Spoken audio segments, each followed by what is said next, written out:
शिवानीच्या मारेकऱ्यांना 5 दिवसाचा PCR, हत्येचं गूढ अजूनही कायमच। द्वारवा तालुक्यातील बोत या गावामध्ये राहणारी कुमारी शिवानी पंकज जाधव ही शुक्रवार दिनांक 20 मार्च 2026 रोजी दुपारी 3 वाजता बेपत्ता झाल्याची चर्चा गावामध्ये पसरली। गावकऱ्यांनी आणि नातेवाईकांनी शोधाशोध सुरू केली, परंतु शिवानी कुठेही दिसून आली नाही। त्यामुळे शिवानीच्या नातेवाईकांनी चक्क पोलीस स्टेशन गाठलं।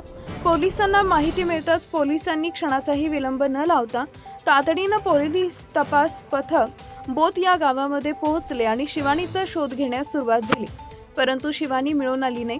शुक्रवारची रात्र गेली। शनिवारी पोलिसांनी तपासाची चक्र अतिशय वेगानं फिरवून शिवानीचा शोध लावला।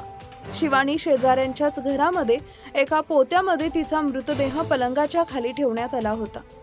पोलिसांनी युद्ध पातळीवर शोध घेऊनही यश येत नसल्यानं अखेर श्वान पथकाला पाचारण करून घटनास्थळावर जिल्हा पोलीस अधीक्षक कुमार चिंता, सहाय्यक जिल्हा पोलीस अधीक्षक अशोक थोरात, उपविभागीय पोलीस अधिकारी सिद्धेश्वर भोरे, ठाणेदार शिवप्रकाश मुळे, सहाय्यक पोलीस निरीक्षक दिनेश गावंडे, दंगल नियंत्रण पथक, स्थानिक गुन्हे शाखा यवतमाळ, अनेक अधिकाऱ्यांसह पोलीस कर्मचारी यांच्यामुळं बोथ गावाला पोलीस छावणीचं स्वरूप आले होते।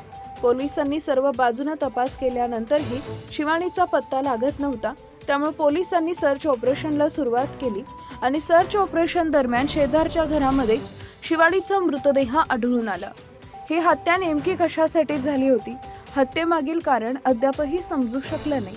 पोलिसांनी शनिवार दिनांक 21 मार्च 2026 रोजी आरोपींना ताब्यात घेतलं असून आरोपींना दिनांक 22 मार्च 2026 रोजी दारव्हा न्यायालयामध्ये हजर केले असता न्यायालयानं चारही आरोपींना 5 दिवसांची पोलीस कोठडी सुनावली आहे। या 5 दिवसामध्ये शिवानीच्या हत्येचं कारण तपासात समोर येईल। दारव्हा पोलिसांनी गुन्हा दाखल केला असून पुढील तपास दारव्हा पोलीस करत आहेत।